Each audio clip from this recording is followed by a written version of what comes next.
How do? It's stage 2, UK Q School. We're going to have a little review of everything we've seen so far over today's action and have a look where the key stories are and the talking points. More tour cards will be given out today. Some people may even be confirmed on the order of merit, but under the new rules would have to complete all the days in order to get their tour cards.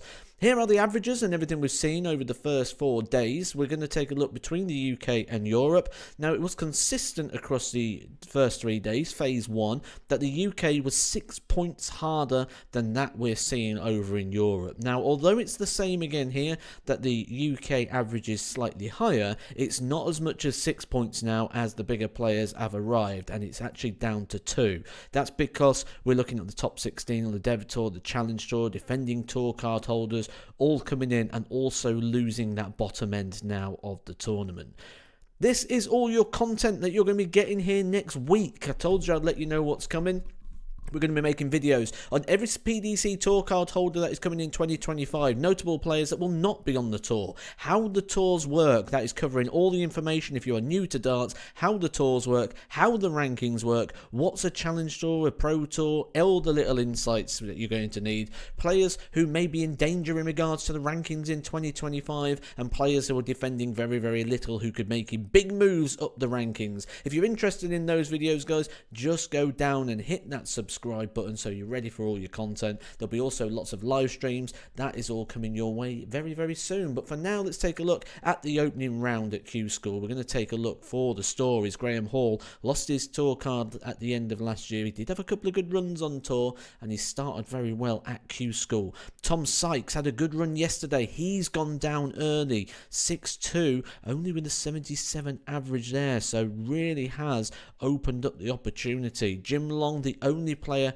from the other side of the world, from the Canadian-American flags, playing in the UK one. We know David Cameron taking part in Europe, and he's gone down 6-4 to Keegan Brown. Jim Long, a very good player, did play in the World Championship as well this year. One thing you may notice is players that performed well yesterday not quite performing as well today. Fallon Sherrick, though, is timing herself very, very well in regards to producing her best darts. A 6-1 win there moves her through to the next round, but doesn't guarantee any points. Remember, points coming in from the last 32 stage, that being the board final. Shane McGurk, the WDF World Champion, lost in the opening round yesterday, picks up a win here, but again, no points as of yet. Bo Greaves in that same camp, she went down 6-4, get it out, Matt, to Tavis Dudeny. So Bo Greaves is going to need something big at the back end of the week, as is Simon Whitlock, who went down to Mark McGeaney, who had a decent day yesterday. If you can double down on that, the points are going to be looking good for him. All Welsh clash there, Alex Williams and Richie Burnett. I think Alex Williams will be happy with that over a legend like Richie Burnett. Geoffrey, someone we always pick out at Q School, not produced it there. Aidan Kirk, again, a player who sort of had a good run yesterday, backing that up, but that's something that's not been happening for all the players yesterday who managed to produce the goods. And that can be illustrated here when you take a look at this, the spreadsheet of Q School. Look how many people had a good day yesterday that are in the green that are already out at this early stage. Graham Hall, Jim McEwen, Paxton, Bristow, Coates, Hughes and Tom Sykes. That has opened up the door. There's opportunity here now for some of the players that maybe didn't have a good day yesterday to cash in. Only really Aidan Kirk, Lipscomb and Bradley Brooks are players that went deep yesterday, getting to the point stage, which could make things very interesting indeed. Certainly when we look at the high performers of the round, this is where we normally list the players that produced over the standard of Q School, that the 6 visits. Only one player this time managing to get over that boundary, that being Greg Ritchie, who averaged 99 in his success in the last 64. That got him into the round of points. Players down the right hand side here, you'll see, have got points on the board, all get 1 point. Those players include Fallon Sherrick, WDF World Champion Shane McGurk, Mark McGeaney, who backed up his good day. Mervyn King gets his first point on the board, losing out 6-4 to Jamie Atkins, who had a very good 2024, maybe looking to back that up with a card. Adam Lipscomb, someone I'm really keeping an eye on, because I love the story that he was on his way home. He hadn't qualified for phase 2.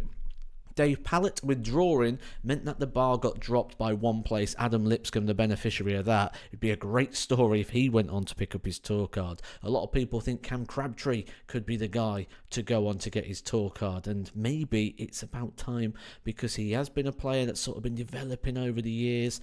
Think there's more to come from him. I think he's one of those players that when he gets his card is likely to keep it. Seniors world champion, former World Cup champion John Henderson would always be a very popular selection on the PDC Pro Tour. Loads of people would love to see him get his tour card back. Maybe the Seniors Tour wouldn't like to see him go, but it could be the case. He is through now to the semi-final stage. 2 good wins since we last met, beating Kai Fang Lang by 6 legs to 5, and also Jamie Atkins by 6-4. Great points here for the players in the quarterfinals. Crabtree, Adam Warner, who looking to regain his tour card. He was a bit of a surprise winner the first year round when Adam Warner picked up his tour card. He's had 2 years on tour and now looks like he fits and belongs. Looking good here. Quarterfinal helps his case, but there's one name that really stands out here. Bradley Brooks reached the final yesterday. There's only a great run here to the semi-finals. As things stand, in fact, it's done. I'm going to say now, Bradley Brooks is a PDC tour card holder. How does he get one? Does he go on to win a day, or is it going to be the order of merit? The new system means he's got to continue to play, which means the players that are involved in this are going to hope that Bradley wins, because that's going to eliminate all those points and drop it off the order of merit and make another order of merit place available at the end of this event. That's where this ruling's a little bit interesting. In the past, Bradley Brooks could have gone home by now, because it is job done. Bradley Brooks will be on the tour. That is confirmed. So today, there's going to be a minimum 2 players getting a card to join Tom, who got one yesterday. And I just want to take a pause in this video just to give a shout out to @Mission_Darts, one of my sponsors, and I am very active on their YouTube page. Myself and Andy Cornwall giving you lots of different content. How to throw darts better, looking at your grip, looking at your throw, looking at your stance, looking at your foot position. Rate My Hockey, which we're about to go film for Series 3, a great show where we go all around the UK finding the best darts venues. We find the best darts shops in our shop series. We talk about gear and equipment. We've got a podcast on the go.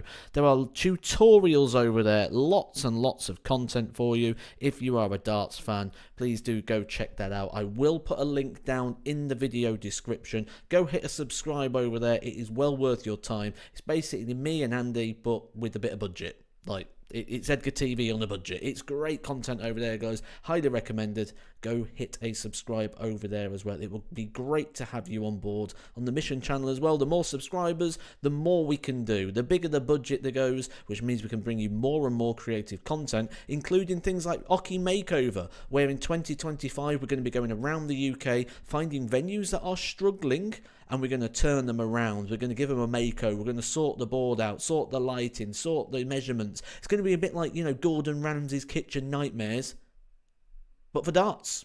And it's not to be for John Henderson. In fact, it's not even to be for Bradley Brooks. Bradley Brooks, for the second day in a row, loses in the final, but the former youth world champion has confirmed his tour card for sure. He will be back on the Pro Tour next year, but now he's got to complete 2 more days of action, even though he's already in due to that new ruling. If he wants his card, he's going to have to compete. Now, the players will no doubt want Bradley Brooks to win because it's going to eliminate that. Justin Hood, though, a Challenge Tour winner, a winner of a week at the Super Series, played in Champions Week there, and he has ambitions, possibly